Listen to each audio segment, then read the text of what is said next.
Fixed டெபாசிட்டை விட பெட்டரான 3 option இருக்குது. நிறைய பேருக்கு அது தெரியல. அதை பற்றி தான் இந்த வீடியோவில் பார்க்க போகிறோம். ஃபஸ்ட்டு வந்து நான் கன்வெர்ட்டபிள் டிபென்ச்சர். அதாவது டிபென்ச்சர்னாலே கிட்டத்தட்ட ஃபிக்ஸட் டெபாசிட் மாதிரி. ப்ரைவேட் லிமிடெட் கம்பெனிஸ்லாம் பார்த்தீங்கன்னா அவங்களுக்கு பணம் வேணும்னும் போது மார்க்கெட்டில் ஒரு என்சிடி அதாவது டெபாசிட் ஃபிக்ஸட் டெபாசிட் மாதிரி இஷ்யூ பண்ண முடியும். மினிமம் 1000 ருபீஸ்லேருந்து இவ்வளோ இன்ட்ரெஸ்ட் தரேன் அப்படின்னு கொடுப்பாங்க. இது வந்து பேங்க்கில் போய் பணம் வாங்குறத விட இது ஈஸியாக கிடைக்கும். அதனால் இன்ட்ரெஸ்ட் வந்து பேங்க்கை விட ஜாஸ்தியாகவே கொடுப்பாங்க. அப்போ தான் மக்கள் இங்கே இன்வெஸ்ட்மெண்ட் பண்ணுவாங்கன்னு. இதுக்கு கிரெடிட் ரேட்டிங்லாம் இருக்குது. A+, AA, AAAலாம் இருக்குது. ஸோ AAAலாம் போனீங்கன்னா கிட்டத்தட்ட பேங்க் டெபாசிட் அளவுக்கு தான் கிடைக்கும். ஒரு AA, A+ அப்படிலாம் போனீங்கன்னா உங்களுக்கு 9-10% வரைக்கும் கிடைக்கிறதுக்கு வாய்ப்பு இருக்குது.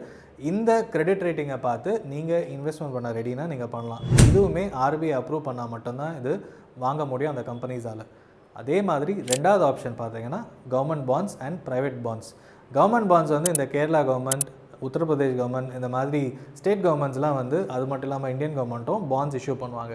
ஸோ ஸ்டேட் கவர்மெண்ட் பாண்ட்ஸ்லாம் பார்த்தீங்கன்னா sovereign guaranteed by central government as well as அவங்க கிரெடிட் ரேட்டட். ஸோ நம்ம டிஃபால்ட்டே ஆகாது அப்படின்ற நம்பிக்கையில் ஒரு 8% 8.5% 2 years 3 years 5 years டெபாசிட் வந்து பேஸ்ட் ஆன் அவைலபிலிட்டி நீங்கள் பேப்பர் சூஸ் பண்ண முடியும். அண்ட் ப்ரைவேட் பாண்ட்ஸ்ன்னு போனீங்கன்னா அகெயின் அந்த பேப்பர்ஸ்லாம் வந்து கிரெடிட் ரேட்டிங்கை பார்த்து நீங்கள் சூஸ் பண்ணலாம்.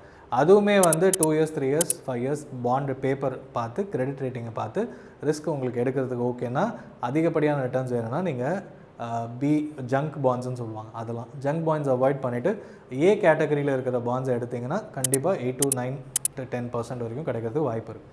மூணாவது ஆப்ஷன் வந்து பியர் டு பியர் லெண்டிங். அதாவது பேங்க்ஸ்லாம் பார்த்தீங்கன்னா மிகப்பெரிய லோன்ஸ், அது ஒரு 10 லட்ச ரூபாய்க்கு மேலே அப்படின்னு ஒரு க்ரைட்டீரியா வச்சுருப்பாங்க. பர்சனல் லோன், கார் லோன் எதுவாக இருந்தாலும் அந்த க்ரைட்டீரியா சாட்டிஸ்ஃபை பண்ணி தான் கொடுப்பாங்க.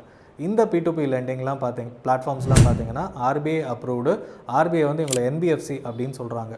So London box, London club, அப்புறம் நிறைய கம்பெனிஸ்லாம் இந்த மார்க்கெட்டில் இருக்காங்க.